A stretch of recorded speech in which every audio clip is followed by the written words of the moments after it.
Welcome to Corporate Entrepreneurship or Intrapreneurship. Very warm welcome, Alex. Just pass over and you can just introduce yourself, right? Hello, everybody. My name is Alex.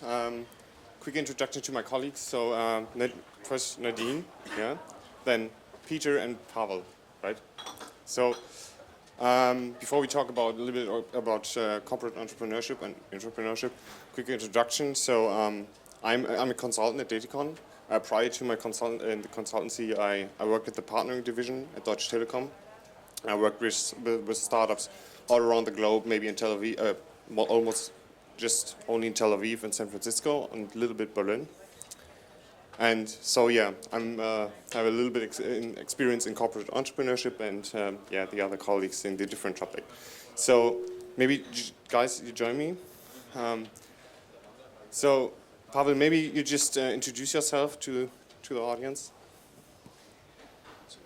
Does it work? I think it's already on, right? Fine. Oh, yeah. Hello, everybody. My name is Pavel Vrba, and I am the head of the T-Parking team. Our situation is quite difficult. I mean, from point of view of organization, because we are the employees of T-Mobile Czech Republic, which means a part of Deutsche Telekom. But we have an innovative team, which is making the corporate startup. So we are startupping from inside the corporation. And we are based in the incubation program at Deutsche Telekom. And now we are trying to be spin-off and to be new subsidiary of Deutsche Telekom. Maybe you just say a few words. What is T-Parking? T-Parking is the platform and the application which will help you to find a parking spot anywhere you are, anywhere where is a GSM coverage. We developed the unique algorithm which is able to predict the situation on the streets. Great. All right, Peter. Hello, everybody. My name is Peter. I am also part of the parking team. I'm working for this awesome team more than 1 year. I am there responsible for all technology points of view and topics. So, this is my, I think, hard work. Yes. And second one is also my serious job for T-Mobile Czech Republic. So, thanks. Nadine? Hi, my name is Nadine Brendel, and I work at DT's Central Product and Innovation unit. So a different angle from my colleagues. I work here from Berlin. And our main objective is to develop new products and new business models and then actually roll them out into all of our country subsidiaries. And why am I here? These two amazing colleagues are here because they are entrepreneurs themselves. I'm here because last year I implemented kind of an experiment within my team because I said, okay, we need to foster and embrace more innovation from inside out. So I said, okay, let's dedicate 10% of our, like the Google idea. Let's dedicate 10% of the team's time to developing new products and new ideas. And this is mainly why I am here. But besides the corporate background, before joining Deutsche Telekom, I worked in a startup, so I have kind of two hats. One is the startup hat from before, and one is the corporate hat from now, my 3 years experience in Deutsche Telekom. And I think this is a great mix of experience. Yeah. Thanks, great. So, quick overview of what we're going to talk about. So, first, maybe some words about corporate entrepreneurship with a look on corporations, because you noticed we are all from DT, and then we talk a little bit about partnering and the importance of partnering, and what a corporation like DT, for instance, needs to have in place to be innovative and support entre and entrepreneurship. So, Pavel, you talked about your project. If we think about this big heavyweight corporation like DT, it's very, very heavy and well, not that agile. what do you think is what needs to be in place to be innovative for them? So I think the most important is to be open to break the rules and they break the processes because according to current processes which are a part and most important part of the corporates, it is not too easy to change your idea into the product because you have different approach as a startup. You don't have unlimited budget, you have really limited budget.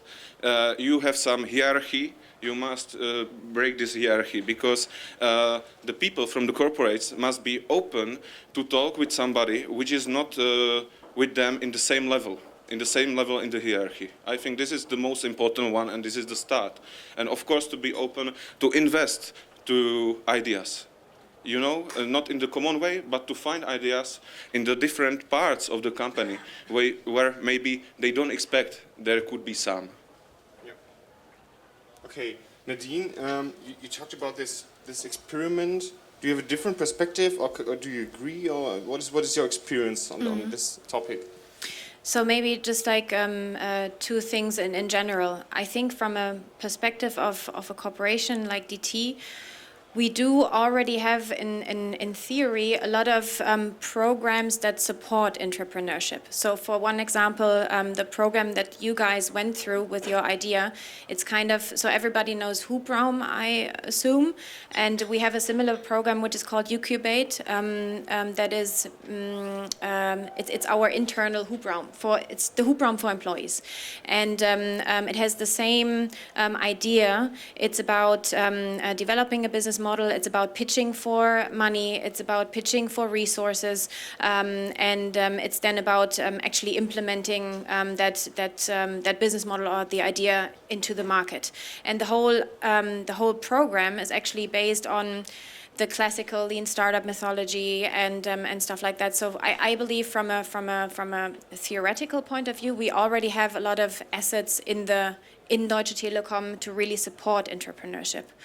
Coming back to your point of view, I think in general, from a corporation point of view, there are actually like 4 main topics that a company has to embrace to really foster entrepreneurship from inside out. And for me, everything starts with the culture. So the culture of embracing failure, the typical startup things, it needs to come from a culture perspective, and it needs to come. It starts with hiring. It starts with hiring people that have somehow a DNA of being entrepreneurs. So it starts very, very early on in a corporation. And then the topic that you just mentioned, the budget and resources, I would cluster it as autonomy. So you need to give people the autonomy in the time, with a budget, to really play, to have a playground and to have a playing field that people can try out new ideas and can start with learning from them. And this is actually one point that I actually started in my team. I will come back to that in 2 seconds. Then I think the third cluster, which is really, really important, is the whole topic of processes and velocity. So, and we had a discussion yesterday evening, which I thought was very inspiring, because from Deutsche Telekom point of view, now we are planning products for 2017. So we have a roadmap plan, which is like very, very, far away on the horizon in the planning phase, but we are planning it at the moment. To really foster entrepreneurship, there need to be some fast track, I call them fast track processes, that are kind of on a side lane to the existing corporate processes that allow people to really act agile and to implement their ideas on an agile and very fast speed level. And then, of course, I think this is as well very, very crucial. The fourth cluster is the whole part of incentivization models. So if I'm as employee, if I'm incentivized on bringing new ideas into the team or testing and developing. If this is like part of my incentivation model of my contract and of my incentivation model, then this is a totally different thing, because then it's part of my whole being an employee at Deutsche Telekom, and not only incentivation models for employees, but as well for the salespeople. So our salespeople are mostly incentivized on selling products. But what is with pitching new ideas to their existing customers? Yeah, so I think these are the four key pillars for cooperation that they need to think about. And from my point of view, now I'm coming back to your question. I'm sorry that it took a bit longer, but I think it's important to kind of bring that perspective to you. From my point of view, we started this experiment with 10% of the time in the team because in my team there are very, very innovative people, and I thought we need to create an atmosphere where they can really bring out their ideas, because some of them, they came to me and said, Nadine, I have this and this idea, but I cannot work on it because I don't have the time. So I said, okay, let's test it. Let's say, okay, half a year, you invest 10% of your time, and I gave them the freedom to really work on their ideas. And it was amazing because they came up with totally new business models, and even we dedicated some budget for building prototypes. So we really had a basis after 6 months, and now the challenge was, and we are still at that point, the challenge was, okay, what do we do next? What is the next vehicle to actually bring those ideas and prototypes onto the next level? And this is where we are at the moment. So we need to find a vehicle and a way now to really go the next step and to maybe scale one of these ideas. Yeah, that's where we are. Right. So you said a few words were describing this situation very good. And I think prototyping is, for instance, very, very good type to describe this constraints within a corporation. And if we think about prototyping, I think big corporations, everyone who works in a corporation knows that they put heavy weights on you, like budget constraints. Yeah, you have hierarchy, organizational issues, something. They want to fail safe. I don't know how to say that, but kind of avoid failing. So Peter, what have you experienced? What do you think should a corporation do, for instance, to kind of step back from this? Oh, I don't want to fail. Yeah, I don't want to have any risks. Yeah, have you experienced something in your project? Yeah, we had and have lots of experience regarding that. Yes, because especially our program on the beginning have a little bit good starting point because we won some competition, yes, and based on that we believed that we get some money, yes, for that. But you know, reality was a little bit different because the processes of corporates are not so similar and fast. And the reality is that currently we have some good relation with our Czech subsidiary, and we have great support, yes, but the competition was in Deutsche Telekom, so and the negotiations across borders is not so simple. It's very difficult, yeah, and we are facing these things every day. Yeah, just maybe one addition to that, just to understand our organizational structure. So Deutsche Telekom has the core in Germany, of course. So we have kind of cross-functional teams like the team Product and Innovation where I work in. And then we have all the country subsidiaries. And the country subsidiaries actually work on their own, so they are an own entity.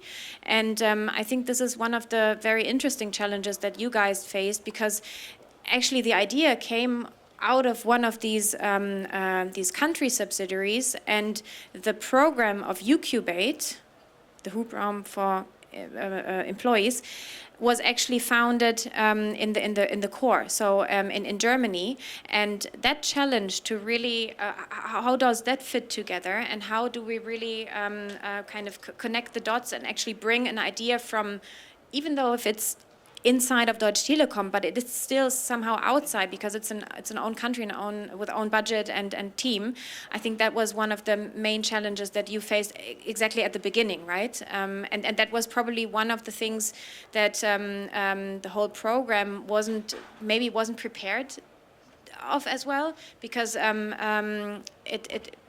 are an own legal entity, and how is the budget transferred? How are the resources transferred? And all of those things. I think it's another challenge on top of the challenge that we in general have. Yes, maybe I will add a few sentences.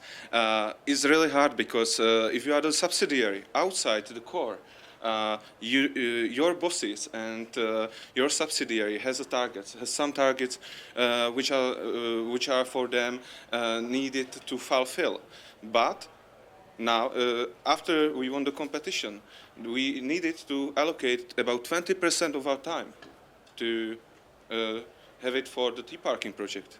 And that was an issue also, because your boss and boss of his boss must count that you will be not able maybe to fulfill the targets, your personal targets in your company. And your targets regarding the Ucubate program or any other innovation program are different and are not related to the targets of your boss. And this is one of the interesting things, and I think one of the really important topic if we are thinking about the intrapreneurship, because it is needed to respect the hierarchy on the both sides and to get ready for that. Yes, it is, I think, the most important point. Right. So you said it. You said it. You had this 20% time for this project. And a few days ago, I read an interesting quote from Steve Jobs, I guess. He said, yeah, it's kind of cliche, right? So, but he said, I don't hire smart people to and tell them what they should do. I hire them so they tell me what I should do. That's kind of interesting. And Nadine, I think you talked about that too. You had this approach where employees have 10% of their time for projects. How do you think important is that? Should every division in a corporation should do that? So time for, I don't know, be creative or something? Yeah, I mean, so we did it a bit under the radar, just because I wanted to experiment with it, because the feedback from my team was, hey, you know, we have this and that idea, but we don't have a time to work on it. And so I thought, okay, let's just try it out. And that's me being kind of trying to be a little bit entrepreneurial in a corporation context. I believe, I mean, a lot of corporations like Google and others, they have really implemented this structure as a core into their setup, and it's working. I mean, there are so many examples, Gmail, whatever. There are so many projects and real value. Yeah, bringing a lot of value to the corporation that are actually that were born out of intrapreneurship, and that's why I think that the first layer is to really create a culture, and a part of this culture can be that it's a given fact that every employee has 10% of the time to really work on it, but what needs to be in place is the structure behind it, because I mean, it's nice to have 10% of the time to work on stuff, but if then I have a great idea and then I'm failing because the rest isn't working, then I get the I would say the worst thing out of it, it's like a demotivation of the employees, and employees have to be very, very persistent, like you guys, to really fight for that, and have to take on several roles besides being a normal employee. So I think it's not about only giving that time frame, which is a good start. It needs to be implemented in the culture and in the whole, in the whole processes. But it's as well what happens after that, and if this is not kind of set and regulated somehow, then it will end up in demotivation, which is then the most counterproductive thing ever. Yeah. Right.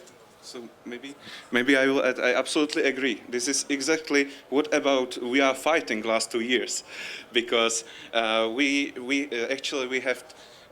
have won 2 competitions. First was the local competition in the Czech Republic. We became some really small budget, we became the allocation, and we became some support. However, when we finished our prototype and we wanted to go forward, that was the problem, because nobody knows who is the responsible person who should help us to make our product or to help us to bring the product on the market.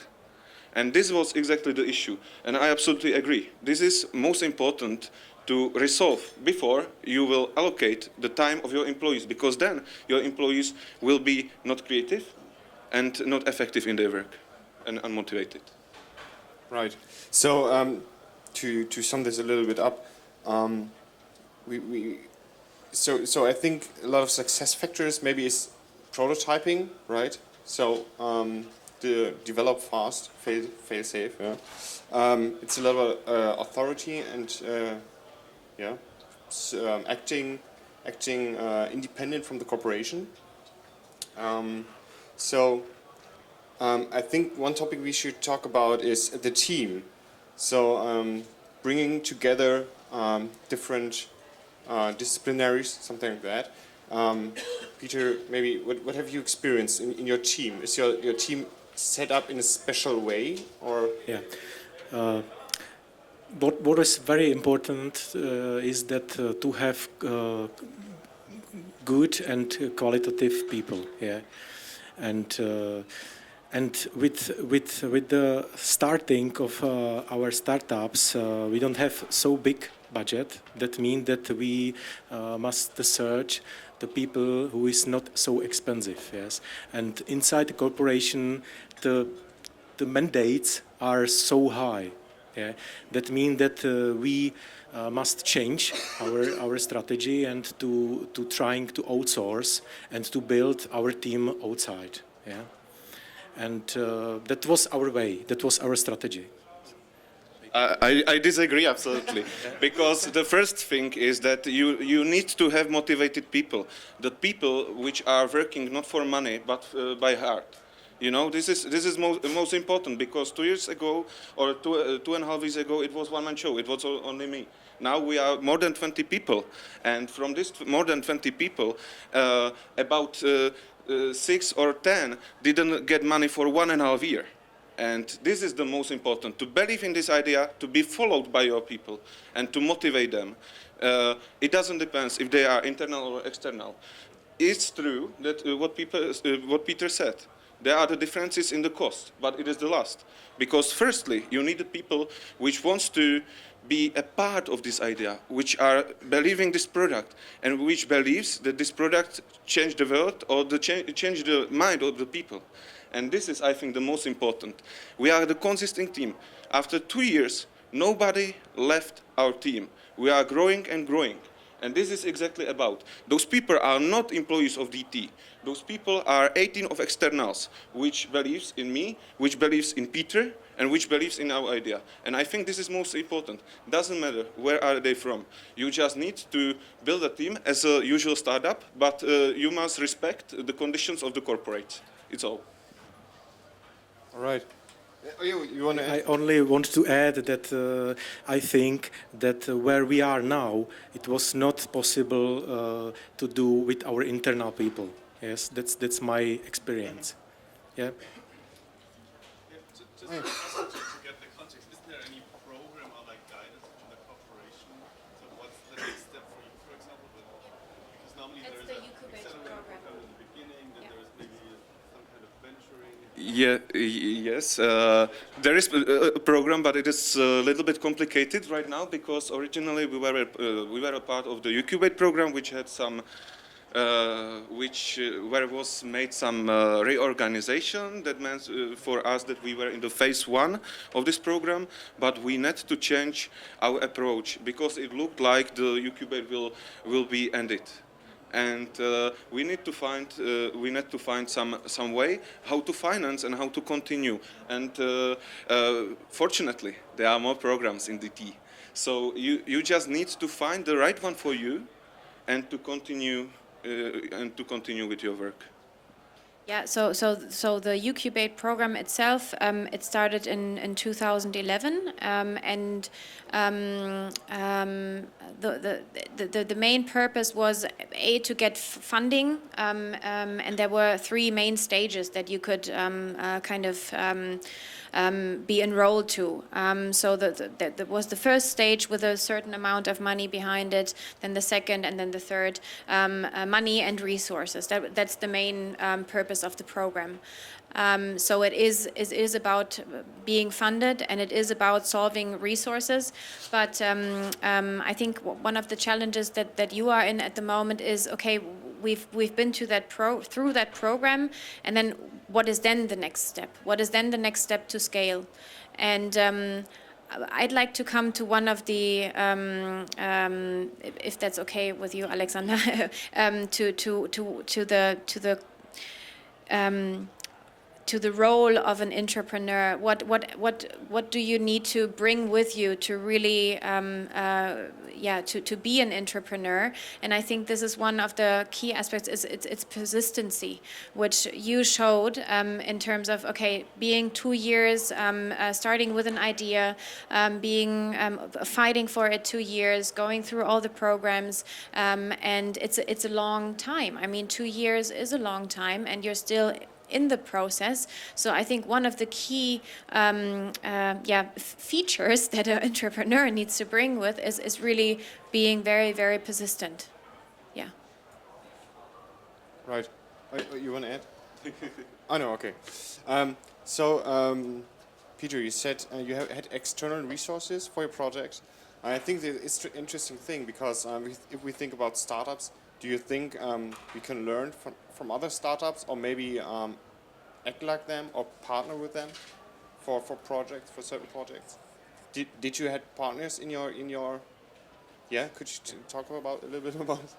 Yeah, it was our way. Yes, it was our current state that we have great partners, developers, which came from the university and are very something like geeks and experts, and love our idea and are very supportive. Yes, and thanks this support we are here. Yes, and we can continue with our idea and to change to reality. And so we believe together that we are strong and we will deliver the idea. Yeah, Nadine, please. Yeah, I mean, just to make the connection, because we are in the partnering stream, I think the role of external partners is super crucial in this whole process of being entrepreneurs and developing ideas in two aspects. So one is in the go-to-market, as a go-to-market channel, and a potential sales channel. On the other hand side, as a technical support. But in Deutsche Telekom, we have a huge partnering team that is working on, for example, with partners like Spotify, Evernote, and all of like the big brands that mostly everybody knows. And so we have a very good channel to partners, because we already have established relationships with partners. So I think the role of a partner in this whole process is really, really important because they can be a gateway to the market as well. So yeah, just to make the connection, because we are in the partnering stream now, just to make the connection, I think it's very, very crucial. Yeah. Maybe the partners. Absolutely agree. Most important part because they are bringing new approach. They are bringing the speed. Yes, it's I think the most important, and of course they are bringing new ideas and new technologies. Because be honest, at the start, when we started, we have no idea how to proceed, how to develop this app, and thanks to these partners, we have the idea. The another partners. How I said, we are focusing on parking. They bringing us the technology, how to be connected to the parking spots, how to provide the payments. And yeah, the core is outsourced because to be in budget, in time, and deliver the service, it is necessary to be faster and stronger. And from time to time, how I said, the processes are too slow, because they are not ready for this agile approach. So I think, and I absolutely agree, the partners are the most important one, and also from the area of the startups. Right. So and you said outsource. So do we see more and more coming like this? A few years ago it was make or buy. Do you see today it's like make or partner? Yeah. And have you experienced something like that? Yeah. That, In many things. I mean, our partnering team, they would be the best to comment on that because that's their daily business. And I mean, everybody knows that Tim Höttge's really. It's an integral part of our strategy to win with partners and to partner and to build up a partner ecosystem. So it's very relevant for the overall DT strategy. Yes. right. So Peter, based on your project, do you think is there a line where you should partner or do it yourself? What is your didn't your project? Why did you outsource it? Yeah, because the processes inside the corporates are very difficult. Yeah, and as Pavel mentioned, that we must be very effective, very fast. Yes, and successful. Yes, that means that for a relatively short time we must deliver and show something visible. And yeah, because without this success, we don't have any support. Yes, with our way. So. Yes, I will add one thing. When I started with this idea, all of my colleagues except Peter said, "Are you crazy? You will never do that. You're just losing your time." And when I asked for the support, our internal developers, they said, "Oh, we have no time, and we don't want to attend this project because we don't believe it is possible to make it." Yes, and this is one of the aspects. But on another way, without good friends and angels inside corporation, it is not possible, yes? Because we are using resources, I mean technology resources, yes? Because this kind of technology in telco is very expensive. So without these angels, it's not possible. But yeah. they came later, after we won the competitions, after we get the money, and after we get the trust from the DT. Yes, of course it is based on the personal relationships. Yeah, definitely. Based on the relationships, it's not possible. Maybe that's another aspect. Besides being very, very persistent and having this entrepreneurial spirit, one other really big aspect of the role of being an entrepreneur is to build up the network, build up the supporter network. Because I mean that's it's key that you have key gatekeepers behind your back to really push the project forward. So besides being persistent, it's about the internal network. And I think from a role perspective, we talked about it yesterday. It's besides being a normal employee and acting according to the rules of being an employee and fulfilling your contracts, it's as well being a marketeer, being a salesperson, being a politician as well inside the corporation to really fight for your idea. And this is about politics. It's about as well integrating your private role of being a mother or a father or something like that. So I think when we come to the question of what's the core of being an entrepreneur, it's all of these roles, and you have to balance all of these roles at once, which can be quite difficult, as I heard from you guys. But this needs to be supported by the corporation as well. And there we are coming back to the beginning. It's about the culture.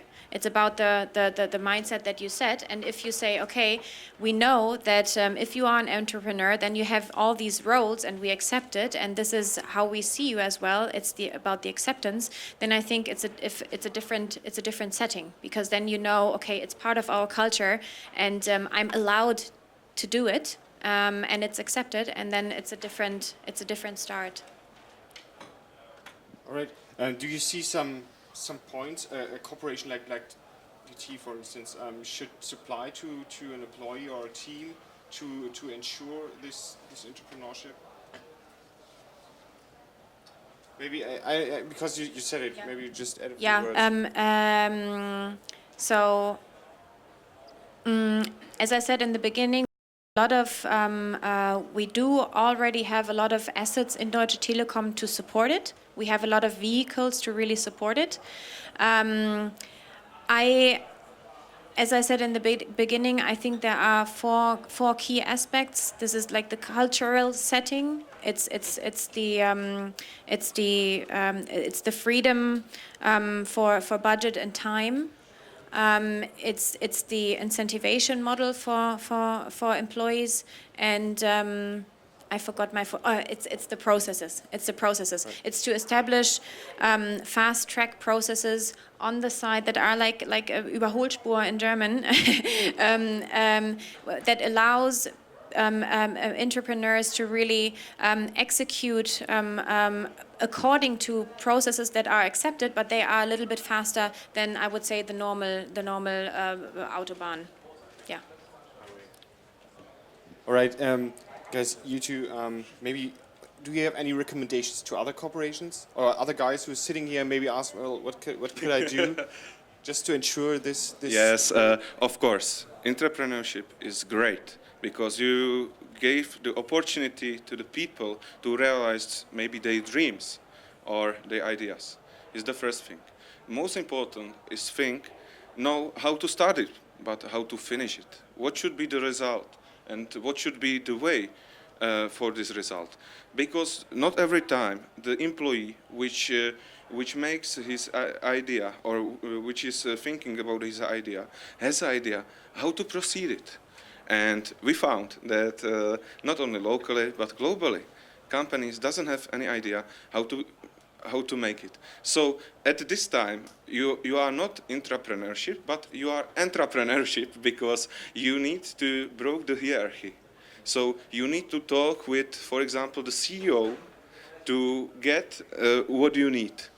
And from time to time, it's really hard to go there, because they are really busy. They have not a lot of time, but of course you need some time to educate them, to say them something about your project.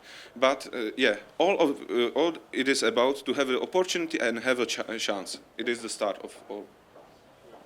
Peter, maybe. I can say that my recommendation is be strong, because every day is lots of challenges and lots of obstacles. But on another way, it's cool work, yes, because you must play many roles. Yes, in my part of responsibility technology. That means that one day I'm a designer, second one I'm a manager who managed technology people, and on end of the day I am something like personalist, yes, because I must to be very optimistic and to share good idea to my staff. So it's a cool work for me. Yeah, I think programs like Ucubate are a very, very good and important start within a corporation. So I really believe in the success of programs like this. And I think what is, and that's what probably came out of this discussion as well, is the challenge of what comes after that and how do we finish it. You said, okay, this is the starting, and then how is the next step, the finishing line. I think it is very important to define that as well somehow, and not to define, because defining always sounds like putting another processes in there, but it's just to give a framework, what could come after that. And as I said in the beginning, in Deutsche Telekom we do have a lot of these frameworks, and but it's important that they kind of they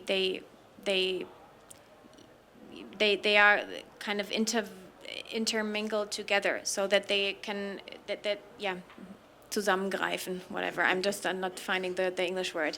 That's I think that's key. Yeah.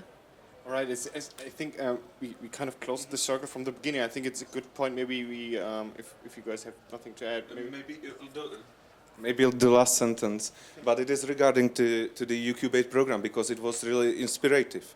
There was one big difference, because the approach of the Ucubate program was based that it is the combination on the people which are outside the company, and they are really experienced in the startup area, but they have some experience from the corporate idea, in combination with the corporate's experts, which will help you to be orientated inside the corporation, and which will help you, for example, to go to some important clients of this corporation, to open you the door.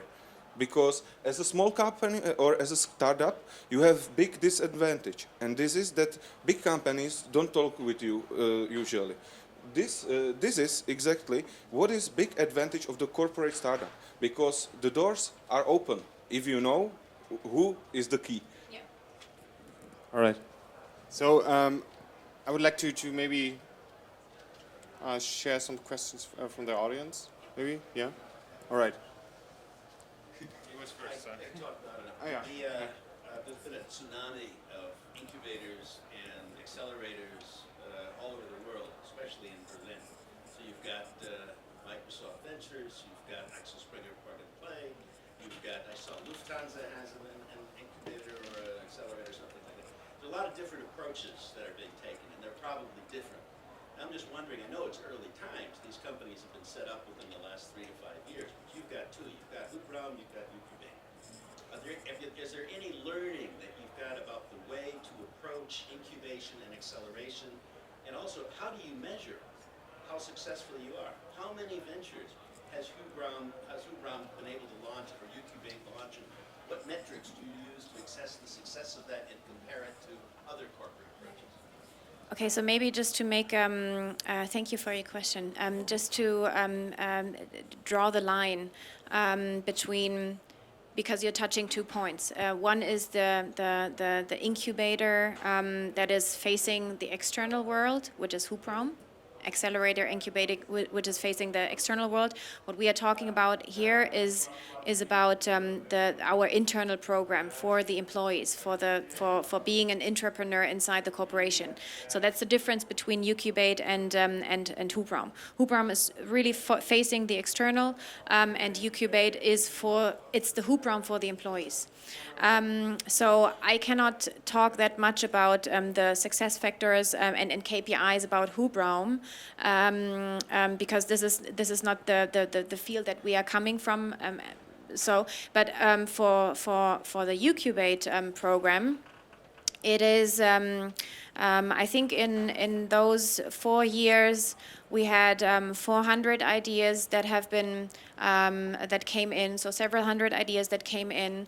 And through all of these stages, now at the moment, I think there are 4 projects that are going into the market. So 1 out of 100. And I think this is a great, if you compare it to VC numbers, I think this is a great achievement. So from a KPI perspective, it's about, okay, what came in, into the program and what is coming out. And this is from the Ucubate point of view. So what 1% success rate? Yeah. At the moment, but that's just the stage at the moment. So because unfortunately Johannes Nünning, who's actually the founder of Ucubate, he couldn't come today due to personal reasons.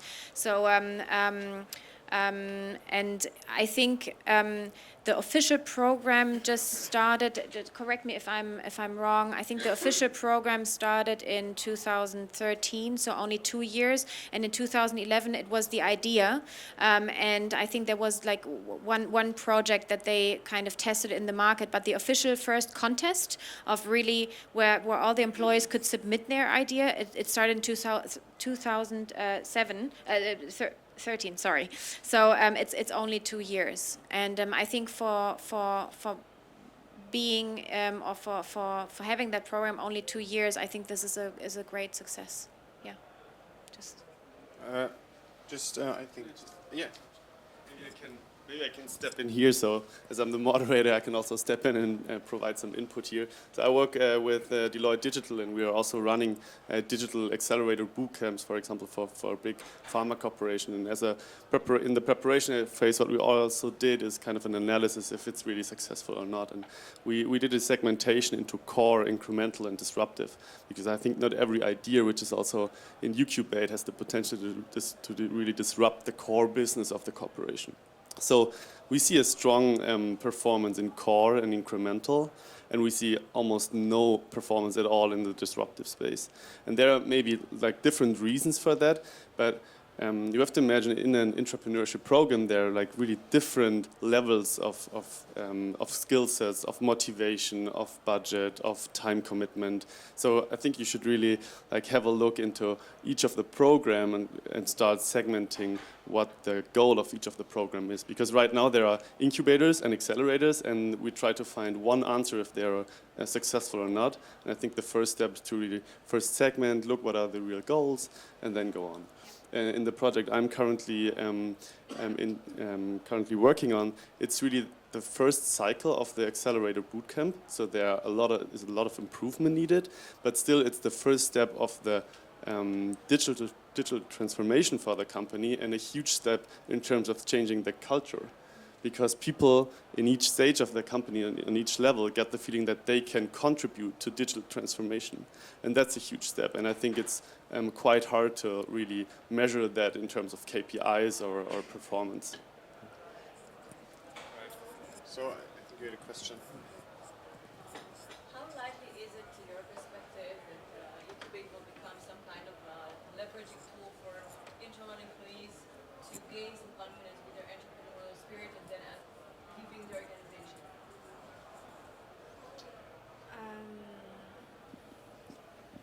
You know, I mean, people leaving the organization is always a risk, and especially in a world that we have at the moment with a very strong competition, I would say, on the employment field of startups that are huge OTT players and all of this. So I think it's a challenge that we are facing all the time, and that we have faced in the past as well all the time. So I don't believe that developing a program like Ucubate fosters people leaving the company. Not at all. I think it's about it's really about showing employees what impact they could have inside the corporation through a program like this. Because if you're successful, and if you have built up a great business model, it could mean, on the other hand side, that you are maybe promoted to whatever inside the corporation, so that you actually grow within the corporation. So I wouldn't connect these two things together, because I think they are they shouldn't really be connected, and I don't see a challenge in that. No. So I think this program is exactly fighting against that, because if you have your own brain and you want to do something maybe quite a little bit different than is your regular job, this is the way how to realize yourself. So, Right, maybe I can add something. In my time at the partnering division, and even today in a consultancy, I see a lot of people leaving this safe place where they earn a lot of money, but just to be creative, be independent, and all this. And I think Incubate is a really good idea to give those people a playground to act this way they want to have in a startup. And there you have a safe place, but you can be like experimental, right? yes. I think it's exactly what you said. It's more of a saver of these people, because they get a playground inside the corporation to act like it. And if we are doing it successful, then I think it will work, and it will really work to connect the entrepreneurial-minded employees to the corporation. Yeah. Do you also have some kind of financial or legal structure to support their benefits out of this creation, or is it only like their creativity? There is, I think I can add something. Maybe it will be the answer for a question. These programs, it is motivation itself, yeah. But if you are successful in this program, and your business case makes a sense, and you are becoming the opportunity, and this to opportunity maybe to be spun off in a new company, or which you can control more than your position within DT. So maybe this could be a motivation factor or the benefit for the employees. For the companies, that mean, or for the corporates, that mean that your employees will work not only from 9 to 5, but will work all the day. They will think about what they do. So I think this could be the answer. So I have a question on this, because hearing all that, do you see the incubators be more of an HR motivation tool, or is it actually something that drives success and innovation in the organization? From my point of view, absolutely, it could be nice HR factor also. But it is a secondary effect, absolutely. Because as an employee, you know, you have the opportunity to do something, if you have the skills. Or if you, yeah.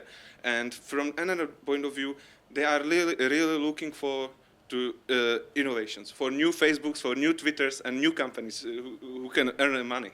This is the approach, or this is the target of the companies, to earn the money. So these programs are mainly to get some new ideas, to realize that, and to earn some money on that. Bring value. Yes, to bring additional value. Right. Yeah. You want to finish? Oh yeah. Well, yeah, I think in summary, we talked on corporate entrepreneurship. I think it's a lot about be acting independent. It's a lot about not be pushed in these heavy corporations. Maybe just take a step back and have these great programs like Incubate, just that people can act like individuals and not be pushed in those roles. Yeah. So thank you for coming here and listening to us. If you have any questions, just approach us. we are yeah, happy to help and talk about it. Thanks.